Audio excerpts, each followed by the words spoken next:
the month of March and I've been in Montreal, Canada since December, late December, but I haven't really been vlogging or documenting much of my exchange experience. I think the main reason was I kind of just wanted to be like really present and like really take in my surroundings and like not interrupt like the flow of like conversation or like process of getting to know people by vlogging. And I know like some people can vlog and still like can still do all of those things and vlog at the same time, but I personally can't. But now that I'm like comfortable here in Montreal, I feel like I do want to show you a bit of my life here and how it's been, how I've been growing. I feel like it's such a cliche when people are like, oh, like you learn and grow so much on exchange, but it's like it's just true. My semester ends at the end of April, and then I'm going to be taking a month in May to just travel with one of my best friends that I've met on exchange. And yeah, this is my life here in Montreal, so thank you for watching and I hope you guys enjoy. I'm just gonna get ready to study. So it actually is one of the warmer days here in Montreal. It's like 4 degrees and I know what you guys are thinking, that is cold, especially if you're watching from home, Australia. But honestly, like after being here for like 2-3 months and experiencing -30, this is like spring, summer. I'm just gonna be wearing something simple. I will be wearing my North Face jacket. I didn't even own a North Face jacket until I came to Canada and it's been a godsend. And look, I got a tattoo recently, bit of an ink sac, not this style but the ones around it. You can't really see the design, but I'll put a picture up here. Good morning. So today is my exam, so I'm gonna cook a good breakfast. Today I'm gonna have omelette and toast.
I made one as well today, but... Today? What are you doing today? I was talking about my exam. Were you crying? You're like, guys! I'm not gonna. Yeah, sure. Go for it. Okay, I'll make 6. You can have 2 left over. Okay. Just do all of them at this point.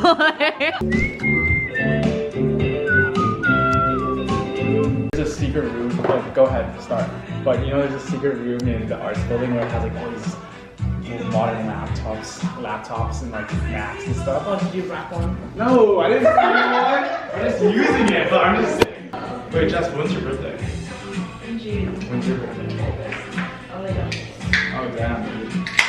I think. Wait, you're 2000, just 2000. Yeah.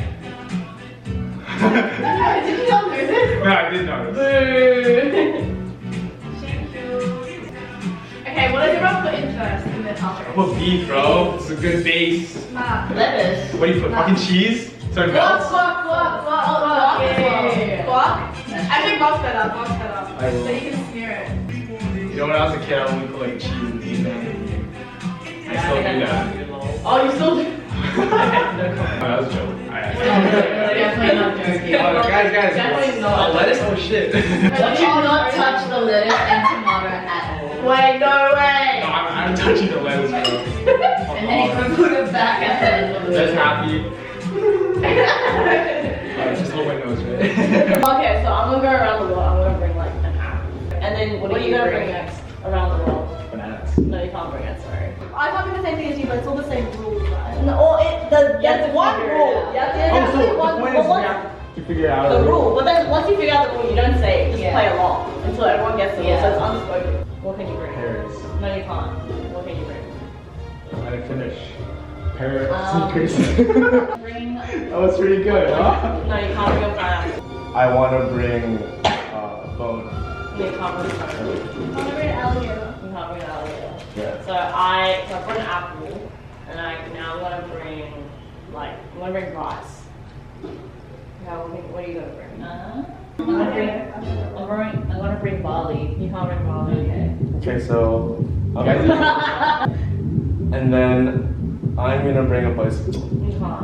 The order I'm saying the opposite matter. What things I'm bringing. Well, what did you say? Apple, rice, oranges. Okay. And we're going around the world. Okay. I was thinking it like she's just repeating it. Yeah, I was thinking that she was just saying, I'm going around the world, I'm gonna bring. Yeah. See, that's not the rule. Wait, what is you brought? Apple, rice, oranges, and oranges. Okay. Okay. I have to do it. No, I did it. Yeah. Wait. What? I have to do it. Next. No. I'm gonna bring a remote. No, you can't bring it. Okay, so I brought oranges. I'm gonna bring an umbrella next. What are you gonna bring? Underwear. No! Oh, I'm gonna bring Nikes, bro. That's such a simple rule. That's just one rule. So I was just in a music session and did my laundry, but the dryer did not do its job, so I just slapped all my clothes onto the heater. I don't think I've ever really shown like what I do when I like write songs. It's really ghetto, so like don't expect much. So this is my setup. Don't focus on my face. This is my little desk. So I just brought my USB mic, and yeah, this is the beat instrumental, whatever you like to call it. And you can obviously tell that I don't like organize it in a nice way if you do music, but this is what's been working for me. For context, I've only been doing like demos while I'm here because like I don't have obviously a studio. I mean, I could hire one, but I'm an exchange student, I'm broke, so I'm just gonna do all the demos I can here, and then when I go back home, if I like the songs, then I'll properly record it. But this is the vibe that we had today.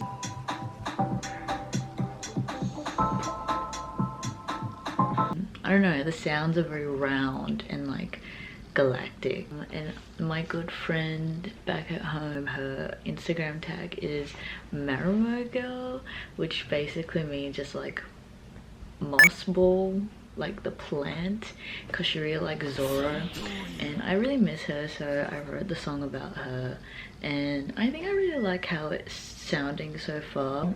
I feel like I did a lot.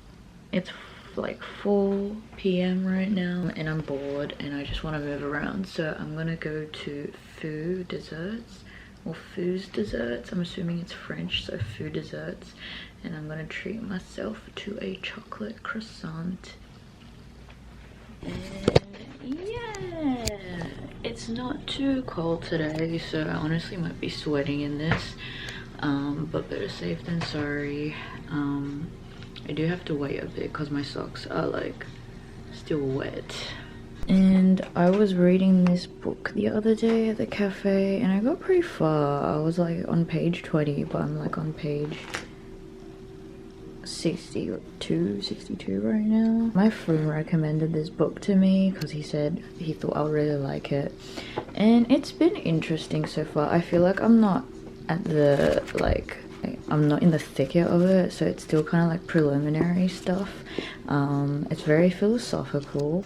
Yeah, it's interesting because like the text is like a dialogue between this philosopher and this boy, and then this boy is like troubled and he's talking about like how he thinks that he can't like change himself in his life, and then the philosopher is like arguing that the past doesn't exist, or like experiences don't like define who you are, and like it's all up here. Obviously a little bit more eloquent and well said in the book, but that's just like dumbed down version of what I have read so far. So I'm gonna read a bit more of that at the cafe while I eat my croissant.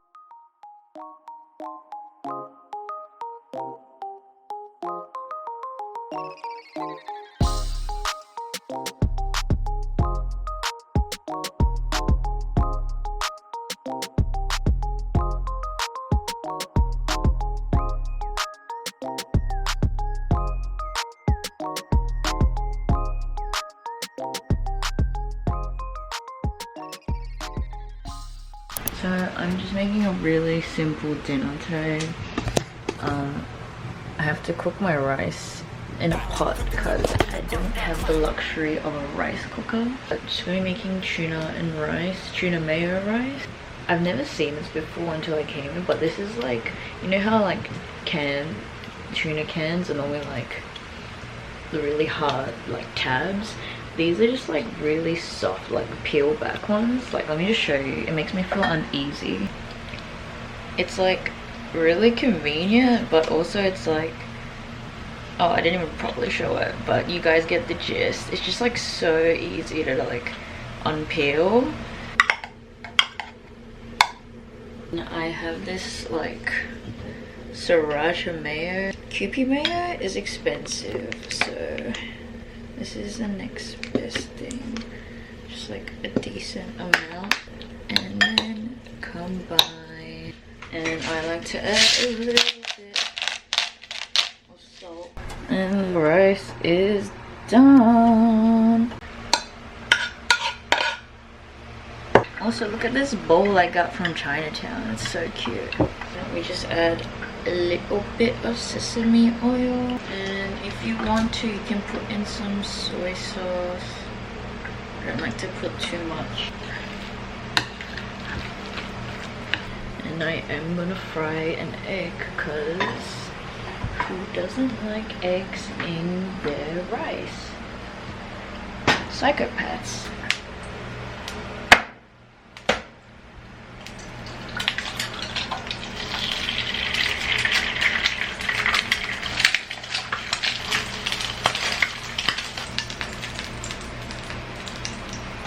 Ta-da! Cannot forget kimchi. And yeah, that is a simple dinner.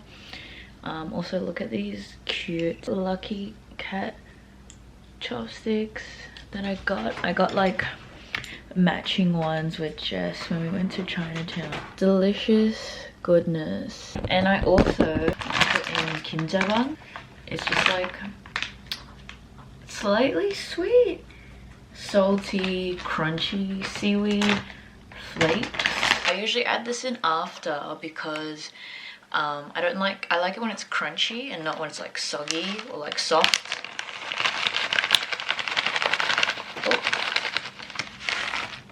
The steam from the rice would make it soft. It still makes it soft because the rice is hot, but like makes it crunchier for longer. So the first few bites that I have are nice.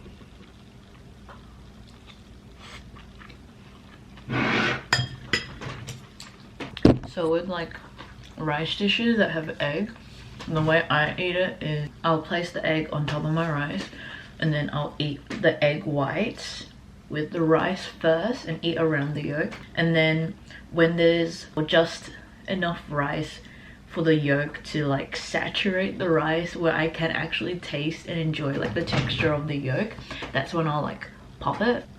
I don't know if anyone else does that. I know people that just like pop the egg straight away, mix in the rice, and that like irks me. Interesting eating habits. I feel like people's eating habits are like really interesting to talk about. I was gonna go visit my friends at their home, but I'm a bit tired. And like, I just finished my exam, so I don't really have anything to do there except distract them. And I'm pretty sure they have exams coming up, so I won't be that person. But I will enjoy my own company. No, I accidentally tapped the yolk with my spoon and now my eating experience is ruined. Ah! So I just finished eating and washing up. I don't know, I feel like I'm in like a really chatty mood, so I just wanted to talk to the camera because I don't have my friends here. I feel like I just kind of want to document like how I am feeling right now in this present moment, because I don't think I've felt the way I am for a really long time, maybe even like ever. No, that's a lie. I feel like I felt like this before, but probably am going to journal my thoughts and feelings down, but there's just so much that I feel like it's just easier to verbalize it and make sure that I have something that I can look back on for my future self whenever I'm feeling down, or like whenever I doubt that I could ever feel like this again, if that makes sense. So I just feel like these past few weeks, like, I've just been in this perpetual state of like content and like appreciation, both for where I am here in Montreal, Canada, and back at home. And like it's like I'm reaching towards the end of my exchange and I still don't feel like I've been homesick. Like I definitely miss the people, but like I've never been like I want to go back home. Like I'm just really enjoying my exchange experience. Like I was actually very doubtful of coming to Canada for exchange because I initially applied for Tokyo University and literally this was like my mindset, like applying for exchange. It was like we can choose 6 universities across the globe. I don't know why I had to say across the globe, obviously. And I chose Tokyo University and my mind didn't think to like put in other universities in Japan in like my preference list because I was so sure that I was just gonna get in. And then I was like, okay, top unis in like America, Canada, and such, and I just put in like randomly like from 2 to 6, just random universities. And the university I'm going to right now, McGill, it was like actually like I think 4th on my preference list. So I got the offer of enrollment and I actually missed the deadline to accept that enrollment because I was like so butthurt that I didn't get into Tokyo. But then like some people around me were going in exchange and like I was like talking to my brothers about it and how like I wasn't like satisfied with Canada. But I knew like the stuff they were telling me, like I knew regardless I would enjoy exchange just because it's not the country or the uni that makes the exchange, it's like what you do and like the people you meet. But I was still a bit hesitant and I missed the deadline, but then I got FOMO after like continually talking to people around me. And then I was like, you know what, like this was like probably like my last chance to do exchange because I graduate next semester or trimester. I was just like, yeah, why not, let's just do it. Like Canada is like generally safe and English speaking, so I'm not really gonna have any trouble, and I know it's a great country with really good people, so let's just bite the bullet. And I'm really glad I did. I guess this is like a good segment. Sorry, I'm like having so many tangents, but like I feel like this is a good segment for people that are considering exchange. At first it was a bit stagnant because Montreal is not really an overwhelming city. It's quite tame. I mean, I'm not speaking as a local, so don't get offended if you live in Montreal. But for my standard, where I really enjoy or thrive in like overwhelming cities like Korea, Japan, it was underwhelming for me and it took some time for me to adjust. Yeah, I met like a couple of like friends that happened to be from Australia as well on exchange, and like I got really close to them. Some from Melbourne, some from Sydney, and like I just spent so much time with them. And like I went to Amsterdam and I saw a friend in Sydney, and then like so much just kind of happened in the past like month or so. And like living by myself and like just doing things on my own and exploring the world has just really made me grounded again. Like I just feel like I have so much energy right now, and I'm like so excited to bring this energy back home, because I feel like just before I left home I was quite like dull or like always tired, and I just felt bad because I mean, I know my friends don't expect anything from me. Like my friends love me because they want to love me, but I feel like majority of the time I was receiving love and I wasn't able to give it back, even when I wanted to. And I feel like I've kind of regenerated the capability to give back, and I'm just so excited to go back home and like be a better friend and like daughter and sister to my family. I feel like I've learned so much being here, and I feel like there's like a lot of unrealized growth as well. And what I mean by that is I can anticipate that when I go back home I will look back at this time now and grow even more through reflection, being able to like step back from Canada like while I'm back at home and like see different details that I might not be able to see right now of my exchange experience. And from my observations, I feel like human connection has been such a big theme for me. There's just so many people in this world that you can bond with, and that's such a simple thing, but it's like for me, I just realized how beautiful that is, and I couldn't really feel that while I was at home because I feel like Sydney can get quite small if you know like certain groups or you're part of certain like networks. I feel like for me it's kind of hard to appreciate like connection back at home because we're all in like a cluster. But like when you're in a random or a foreign place, you realize how crazy it is that your paths like even cross. And now I'm thinking like, oh my gosh, it's crazy that I met X person back at home and that we are maintaining a friendship, or we're like, you know, we're doing life together. And yeah, like I also just wasn't a very big travel person. Like in my mind I always just kind of wanted to go to maybe like 1 or 2 places, but I was never like, oh, I want to go to America, I want to go to Europe.